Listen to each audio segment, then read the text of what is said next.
Before the sky ever cracked, before the world knew raging fire and devouring floods, the earth was nothing but a vast wilderness stretched out in silence. Mountains had no names, rivers had no fixed courses, and the wind swept across empty plains without carrying the voice of any living being. Nüwa walked upon that land alone. She had created birds for the sky, beasts for the mountains, and fish for the deep rivers. Because of this, the world gained movement, sound, and rhythm. Yet when Nüwa stopped and looked around, she still felt a great emptiness, a stillness that did not belong to a complete order. The world had life, but no one who understood it. One day, after a long rain, Nüwa knelt by the riverbank. The clay there was soft and warm, carrying the breath of water. Absent-mindedly, she gathered a handful of earth and shaped it in her palms. A small form slowly emerged, a being that stood upright, with hands made to embrace, with eyes that looked up toward the sky. When Nüwa breathed her first breath into that form, the being opened its eyes.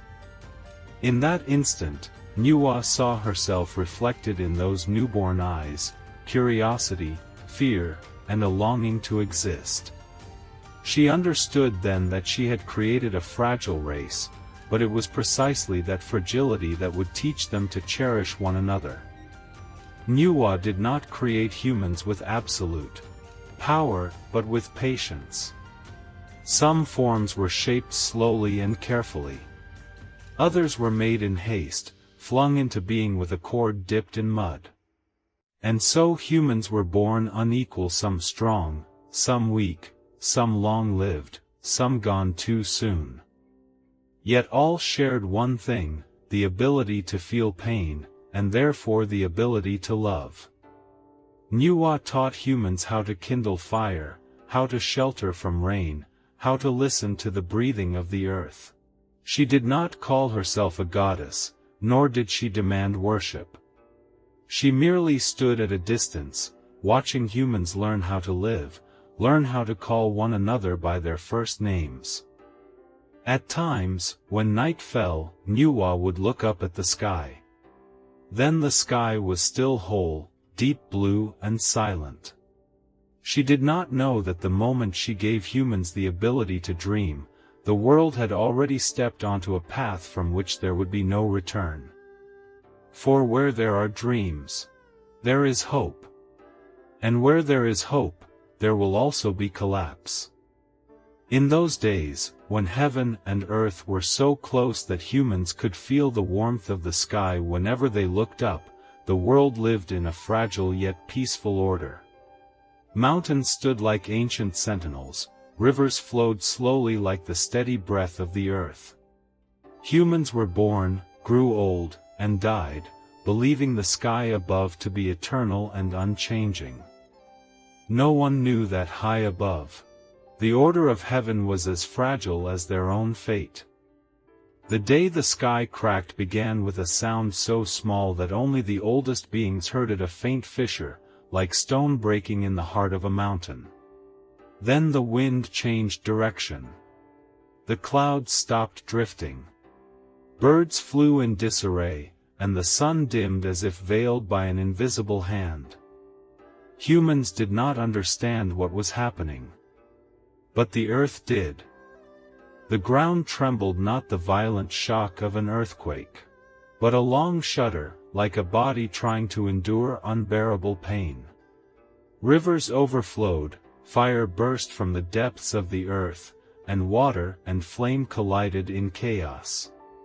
The northern sky collapsed first, tearing open a vast rift where light and shadow blended into a color without a name. From that rift, calamity poured forth. Rain was no longer rain. It fell like icy needles, heavy and piercing. Wind was no longer wind. It tore through forests, swept away homes, cries, and prayers left unspoken. Fire surged from the south, devouring fields that had been green only the day before. Humans ran, but there was nowhere to run. Amid the chaos, one being stood still, watching the world shatter, Nüwa. She was the one who had shaped humans from warm clay, the first to give them form and breath.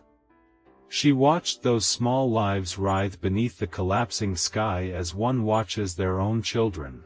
In her eyes there was no panic, only a sorrow so deep it was silent. She knew, if nothing were done, the world would end. But mending the sky was no simple act of divinity. To mend the sky was to defy a broken order, to pay the price with one's own being. Nüwa stepped into the sea of fire in the south, where 5 streams of molten minerals fused in the heat of heaven and earth. She gathered the 5 colored stones, minerals bearing all the hues of the world. Green of growth, red of blood and flame, yellow of the Mother Earth, white of wind and metal, black of the deepest night. Each stone burned with heat, carrying memories of creation itself. She smelted them with her own divine power. Flames rose high enough to touch thee in the sky. Each time the stones melted, a part of Nüwa's strength melted with them. Her sweat fell to the ground, turning into shimmering drops from which gentle springs would later arise. When the 5 colored stones merged into one, Nüwa lifted the radiant mass and flew straight into the broken sky, where the wind howled like the world's lament. Each step forward crushed her body under the weight of chaos. Mending the sky was not stitching, it was facing collapse head-on. She set the stones into the rift. Light erupted. The sky convulsed violently, like a wounded being resisting pain. Nüwa held the stone fast, forcing it into the fabric of heaven with all her remaining power. Her heartbeat echoed through the vast void, slower and heavier with each pulse. But mending the sky alone was not enough. The 4 corners of heaven had lost their supports. Even a repaired sky would collapse again without foundations. Nüwa sought the giant turtle that had lived since the dawn of creation. The turtle slowly raised its head, eyes deep with the memories of the world. Nüwa spoke no words. The turtle asked no questions. When the divine blade fell, heaven and earth fell silent.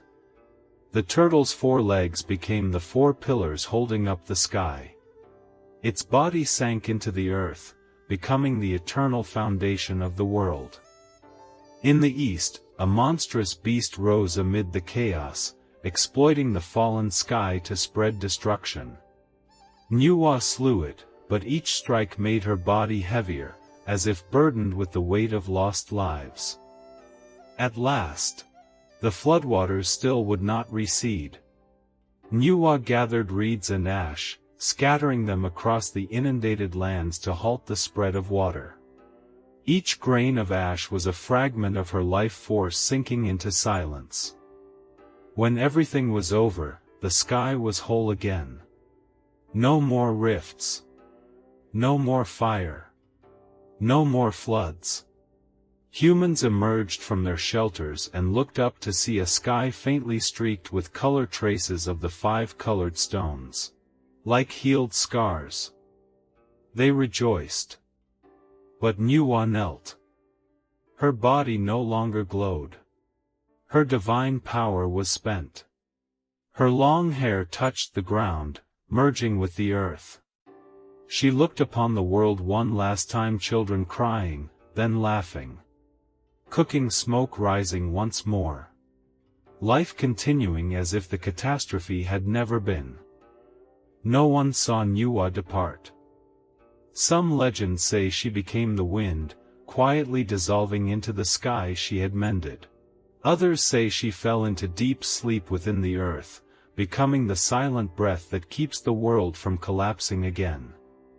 Only one thing is certain, from that day on, the sky was no longer perfect. It leaned slightly to one side, as if bowing to listen to humanity. And whenever the sky changes color at dusk, people believe it is the five-colored stone still glowing softly, reminding the world that once a goddess chose to disappear so that the world might continue to exist. Before the sky cracked, there were small omens no one noticed. For many nights, Nüwa dreamed of humans calling her name in their sleep, not in panic, but in weary whispers, as if the world itself were growing exhausted. When she awoke and looked down, she saw children born weaker than before, trees growing more slowly, and stars thinning in the heavens. The sky did not collapse in a single moment. It grew tired. First, the crack appeared like a wrinkle on the brow of heaven. Each day it deepened and widened, until it could no longer be hidden. Nüwa understood that the world's order had reached its limit, and that mending the sky was not repair, but an extension of life. When she flew into the sky to seal thee, she heard strange sounds from within heaven itself, like bones breaking, like the sigh of a being that had existed for too long. Each stone she placed did not only cause pain. The sky remembered. That is why the sky, once mended, was no longer flawless. The lingering colors were not defects, but memories. For a moment, when her divine power was nearly gone, Nüwa hesitated. If she stopped, she could still withdraw, preserve much of her strength, and remain a distant goddess. But if she continued, she knew she would no longer be divine. She looked down at humanity.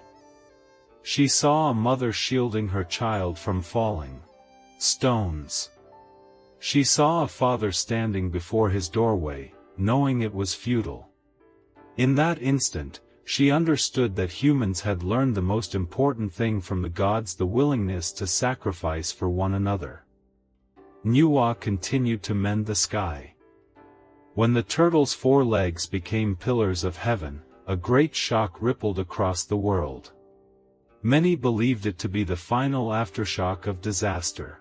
But in truth it was the moment the world's foundation changed.